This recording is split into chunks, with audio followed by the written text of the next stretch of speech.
Don't you dare touch me again.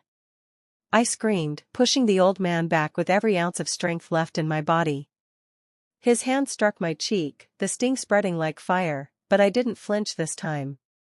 The wooden cross behind him wobbled on the cracked church wall as we struggled. Candles flickered, shadows twisted across his face, the face I used to call father. But he wasn't holy. He wasn't a man of God. He was a monster in a collar, and that night, I finally snapped. My name is Elena Moore, and I come from a small town in Kentucky, the kind of place where everyone pretends to be holy on Sunday and hides their sins the rest of the week. My father used to say he was doing God's work when he sold me to the priest. I was 15. He said the money would save our family. But what it really did was destroy me. For 3 years, I lived in that cold, mold-scented church. 3 years of pain, silence, and whispered prayers that went unanswered. I thought God had abandoned me, until the night I realized maybe he was waiting for me to stand up for myself. That night, everything changed. The priest had found out I was pregnant. He wasn't furious out of guilt, no, he was terrified of being exposed. I remember his words, sharp and venomous, "You'll never speak of this. I'll make sure you and that thing inside you never see daylight." He reached for me again, but I grabbed the iron candle holder from the altar and swung it. The crash echoed through the church. For the first time in years, he stumbled backward, not me. Blood trickled down his temple. I could barely hear over my own heartbeat. I wanted to run, to scream, to disappear, but the fury that had been buried inside me for so long had finally found its voice. "You think God's on your side?" I shouted, shaking. "He's watching you, right now. And he's not forgiving you for this." He laughed, a low, broken sound that sent chills up my spine. "You're just a child, Elena. No one will believe you. Not your father, not this town. You're nothing without me." Maybe he was right. Maybe nobody would believe me. But that night, belief didn't matter, survival did. I dropped the candle holder and ran, barefoot into the storm. Rain washed over my face like baptism, cold and merciless. Behind me, I could still hear his voice shouting curses, calling me a sinner. I didn't know where I was going, only that I wasn't going back. As I ran through the muddy road, I thought of my father. The man who once kissed my forehead goodnight, who used to tell me I was his little blessing. The same man who handed me over like property. I used to ask myself how a father could do that. Now I understood, he never saw me as his daughter, just as his salvation ticket. He sold my soul to save his pride. For years, I was afraid to even think his name. But as I stumbled through that dark night, something inside me shifted. It wasn't just about fear anymore. It was about justice. I didn't know how yet, but I knew. This wasn't the end of my story. It was the beginning of his reckoning. When I finally reached the old gas station on the edge of town, I collapsed beside the pumps. A woman, maybe in her 40s, came rushing over, wrapping her coat around me.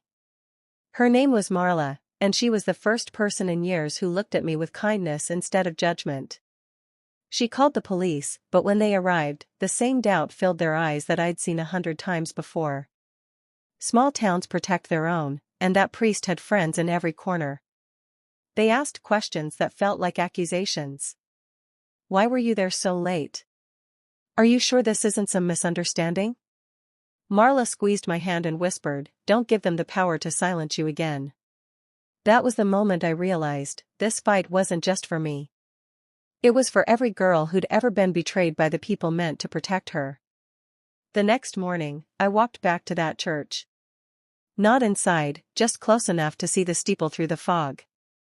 My body ached, my heart felt raw, but I wasn't the same girl who had once begged for mercy.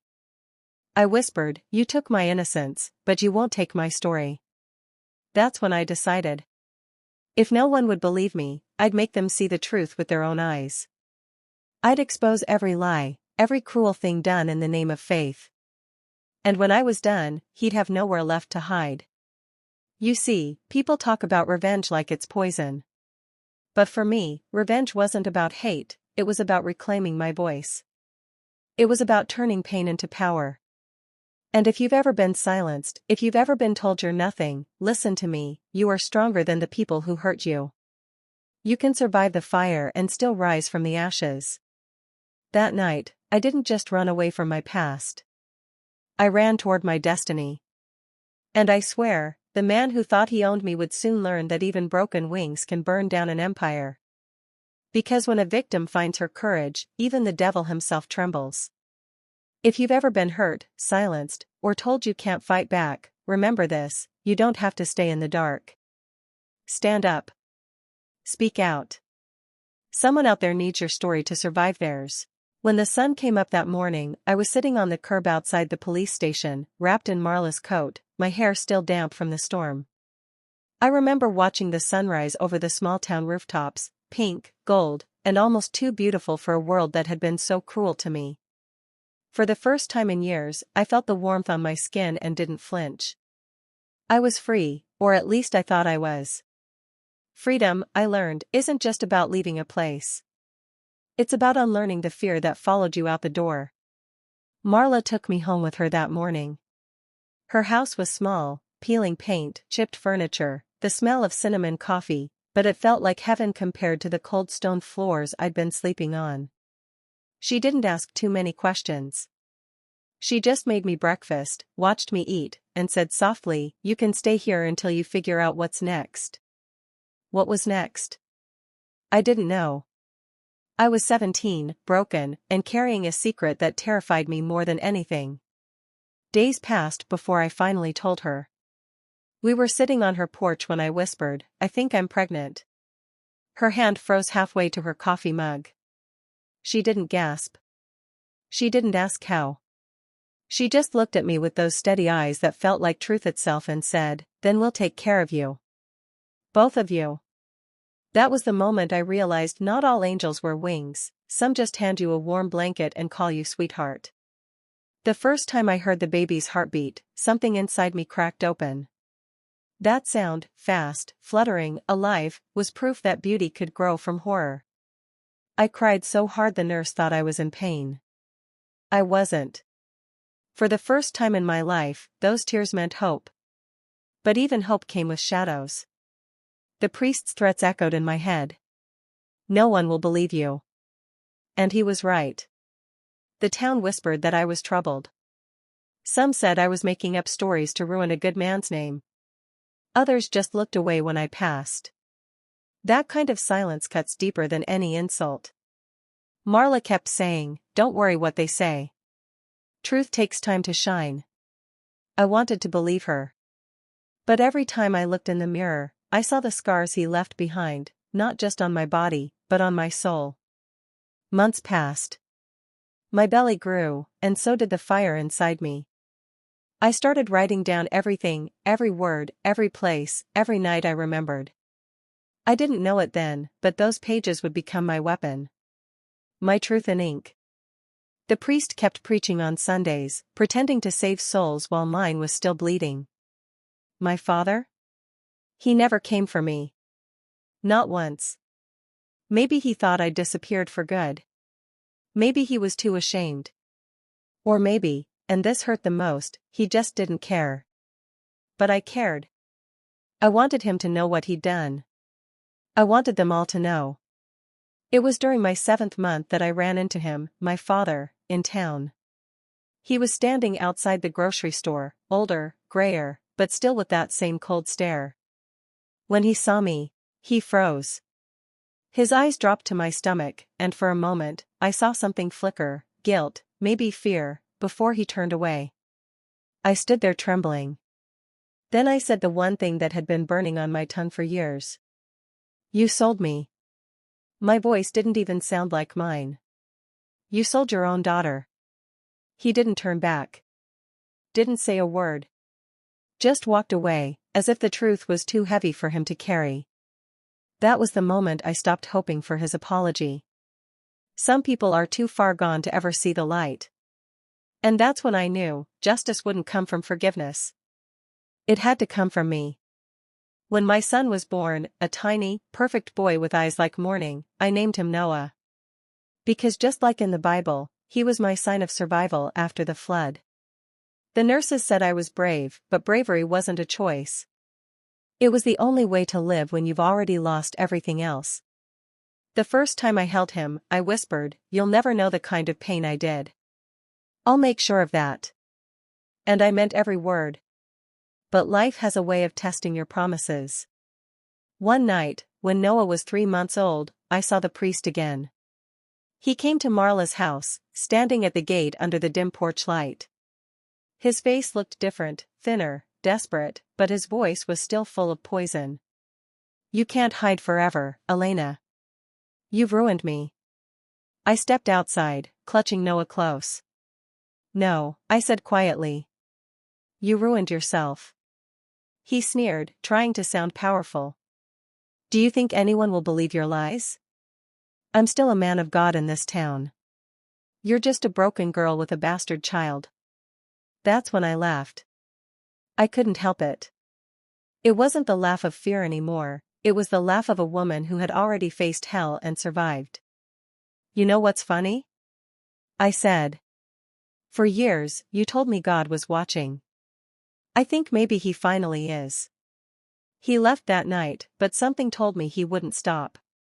Men like him never do, not until someone stops them. And I'd spent too long running. It was time to turn around. I started gathering everything I'd written, my journals, the letters I'd hidden, even the old robes I'd stolen the night I escaped. Every detail, every scar, every secret. I didn't know how yet, but I was going to make sure the world saw him for who he really was. It wasn't just about revenge anymore. It was about redemption. Not his, mine. People like to say forgiveness sets you free. But sometimes, the truth does. And that's what I was after. The truth, in front of everyone who'd called me a liar. That night, after Noah fell asleep, I sat by the window, staring out at the stars. I whispered, "He took everything from me, but he gave me this fire." My reflection in the glass didn't look broken anymore. It looked determined.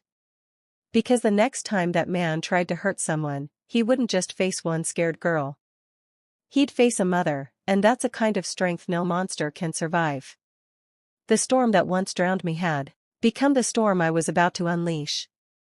And for the first time in my life, I didn't feel afraid of the dark, because I had finally learned how to burn. You never forget the sound of your own name being dragged through the dirt. The first time I heard it, I was standing in line at the grocery store, holding baby formula and trying not to look anyone in the eye. 2 women behind me were whispering, their voices sharp and sugar-coated. "Poor thing," one said, pretending to sound sympathetic. "She's lost her mind, you know. Talking about that priest like that. He baptized my niece last month. Such a good man." "Some girls just need attention," the other replied. "Probably made it all up." They knew I could hear them. That was the point. Small towns don't need evidence, just gossip strong enough to drown the truth. I didn't say a word. I paid for my things, walked out into the cold air, and sat in the car until my hands stopped shaking. That's how they break you, not with fists, but with whispers. With shame that sticks to your skin until you start believing it yourself. But I had something stronger than shame now. I had purpose. That night, after putting Noah to bed, I spread my old notebooks across the kitchen table. Pages torn, ink smudged, but every line carried a piece of the truth they all refused to see. I started organizing them, dates, times, names, moments, a trail of evidence that pointed straight to him. Marla walked in and saw the mess. "You're ready," she said quietly. I nodded. "It's time people know who he really is." She sat across from me, her eyes steady. "You're going to need help. He's powerful. He's protected. If you go alone, they'll destroy you before they ever listen." Her words didn't scare me, they fueled me. Because she was right. And I was done being afraid. So, I started small. Anonymous letters. Flyers slipped under doors. Notes left on car windshields outside Sunday service.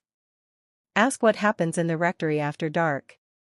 Ask why he sent a teenage girl away 3 years ago. Ask where the church money really goes. I knew it wouldn't take long. Gossip is a poison, but this time it was mine to use. The next Sunday, I stood across the street from the church, Noah in a stroller beside me. The bells rang, and families filed in, men in crisp suits, women in pastel dresses, children clutching hymn books. I watched their faces, searching for even a flicker of doubt. Then the doors opened, and he stepped out. The priest. The man who once called me a sinner while he hid behind scripture. His eyes met mine across the street, and for a second, time stopped. He smiled. That same rehearsed, holy smile. And I smiled back, not out of kindness, but out of defiance. Because I knew something he didn't. The truth was already spreading, and the mask he wore so proudly was starting to crack. A few days later, the phone calls began.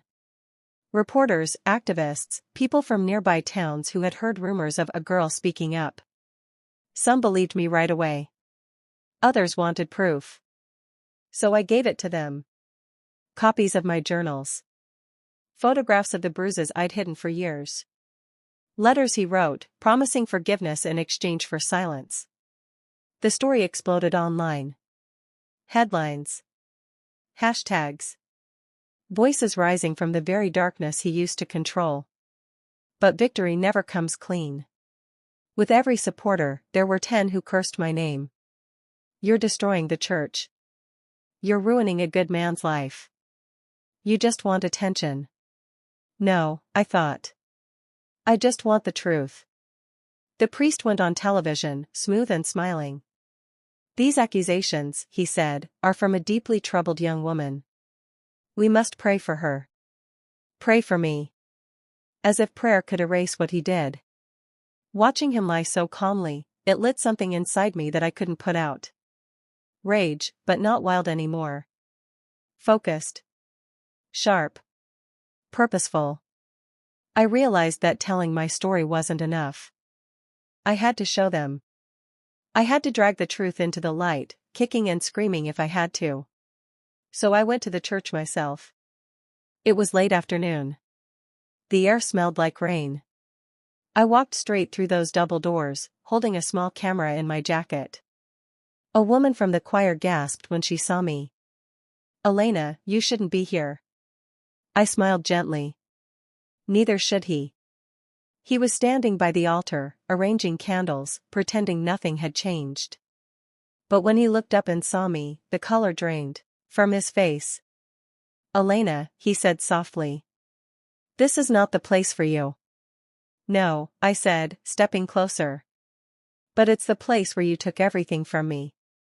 So I think it's exactly where I need to be. His mask slipped then, just for a second, enough for me to see the fear hiding underneath the arrogance. You don't know what you're doing, he hissed. I do, I said. I'm taking back what you stole. And that's when I turned on the camera. The confrontation lasted only a few minutes, but it was enough. His words, his threats, his confession slipped through his own anger. You'll regret this, he said. You and your bastard child. When I left that church, I wasn't trembling anymore. I was calm. Controlled. Because I knew what I had captured would finally end him. 2 days later, the video went viral.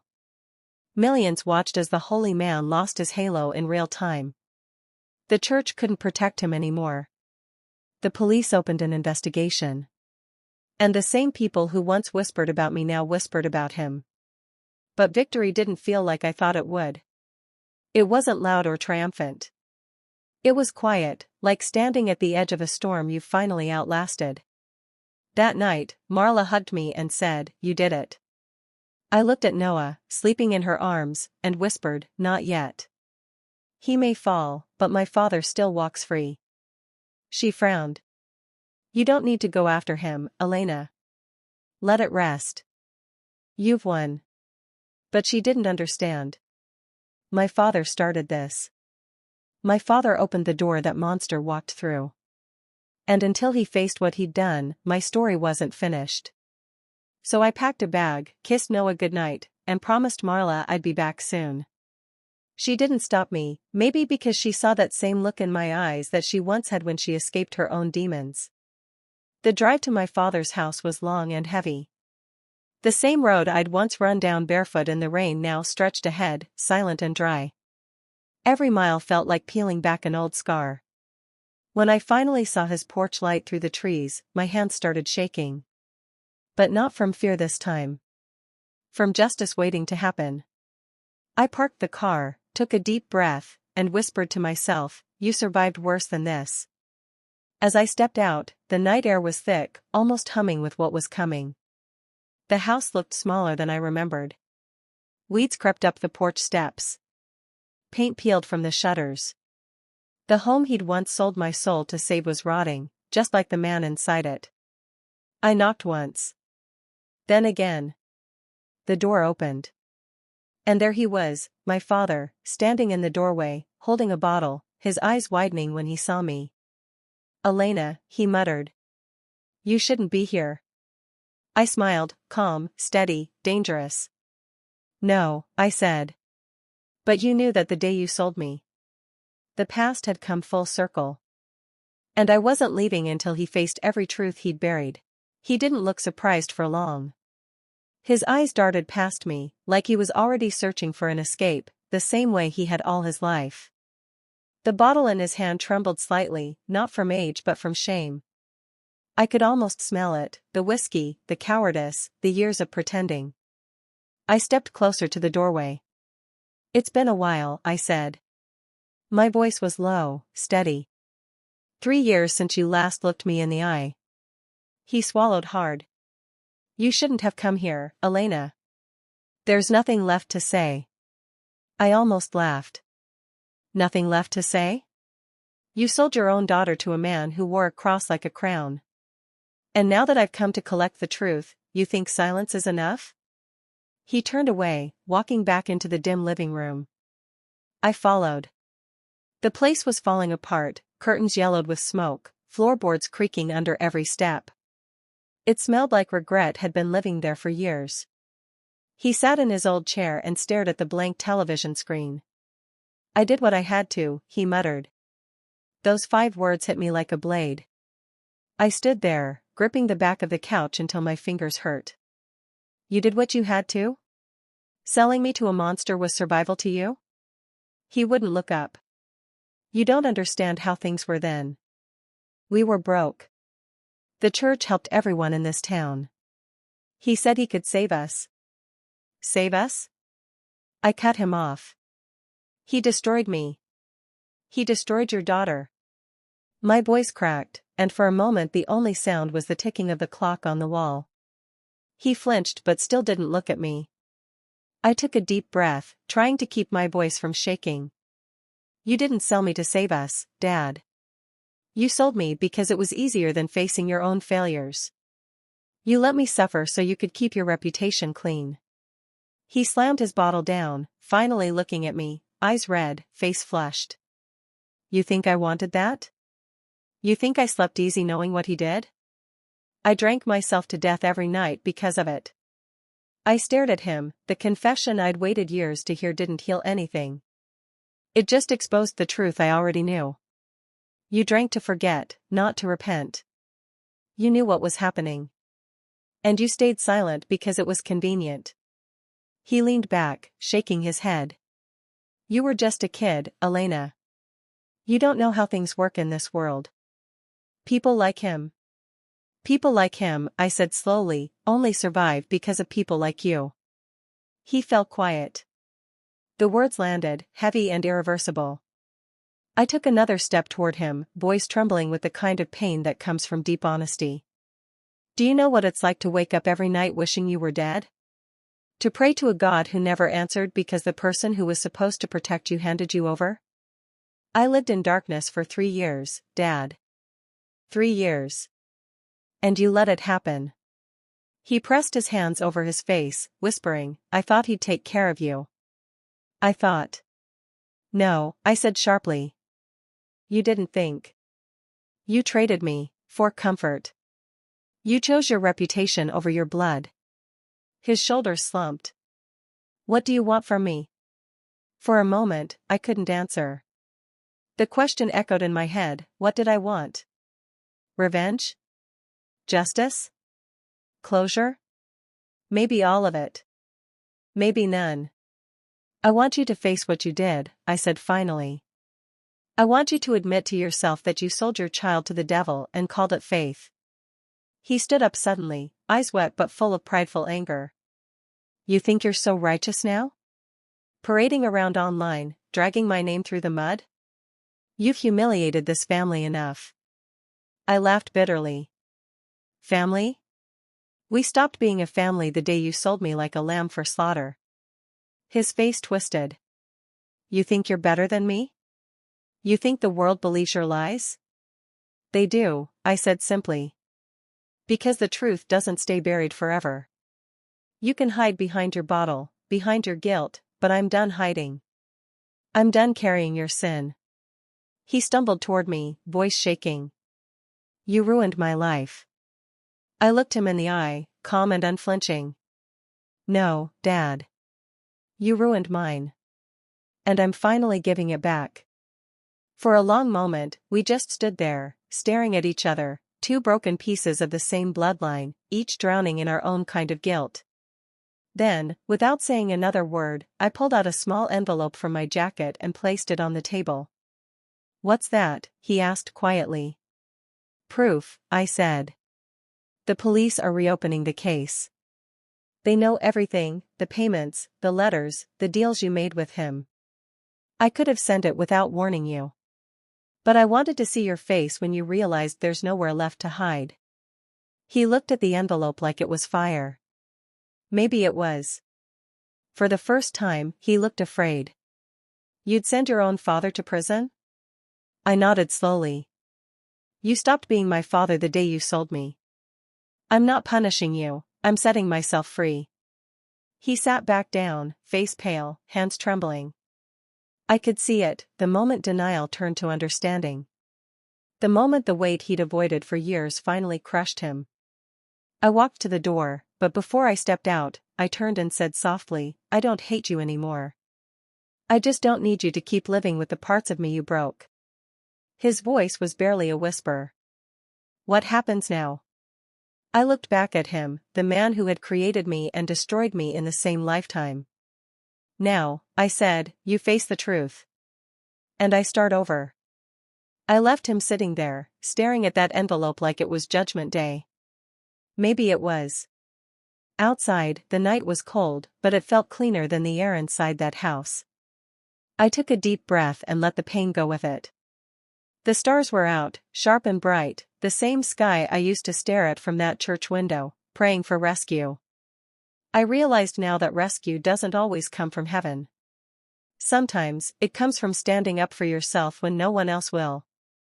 As I walked down that old gravel path, I felt lighter, not because justice had been served yet, but because I'd finally stopped carrying the guilt that never belonged to me. For years, I'd been haunted by the question, why me? But now, I saw it differently. Maybe I went through hell so someone else wouldn't have to. Maybe my story wasn't just about pain, but about warning, about strength, about rebirth. And in that quiet, under the stars, I whispered to myself, it ends with me. Because every cycle of abuse, every chain of silence, every lie passed down in the name of love, has to end somewhere. And tonight, it ended with me. I looked back at the small house one last time. Through the window, I saw my father sitting in that chair, face buried in his hands. For a brief second, I almost felt sorry for him. But pity doesn't heal wounds, truth does. And I'd finally chosen truth. As I drove away, the horizon started to glow with morning light. For the first time in years, I wasn't running from the past. I was walking toward my future, one I'd build from the ashes of what they tried to destroy. And though my story had been soaked in pain, I finally understood the moral hidden inside it.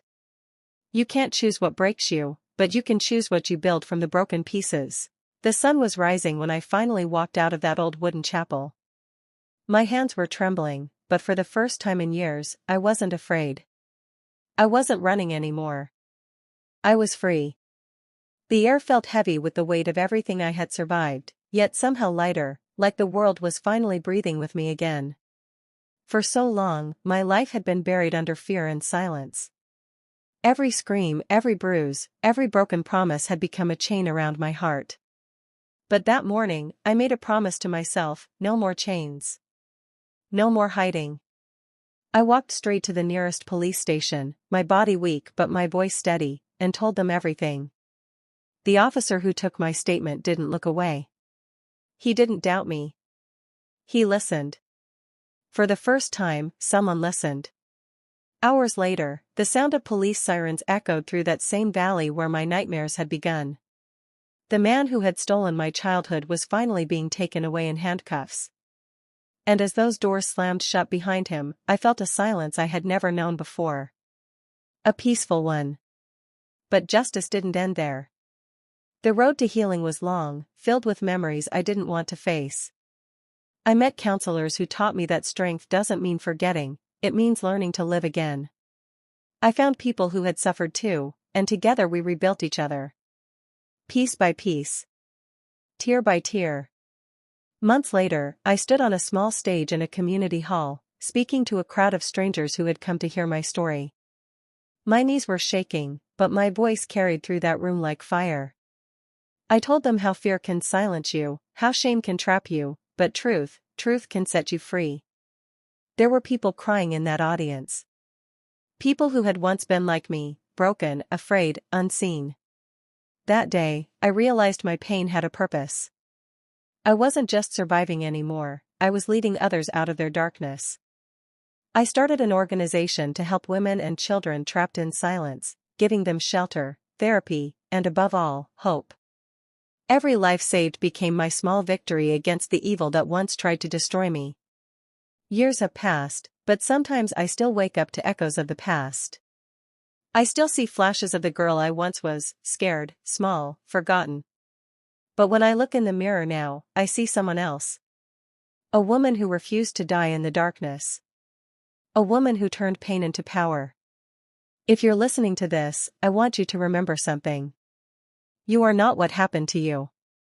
You are what you choose to become after it. No one can steal your worth, your dignity, or your voice unless you hand it to them, and you never should. So stand up. Speak out. Tell your story. Because somewhere, someone is waiting to hear your voice before they can find their own.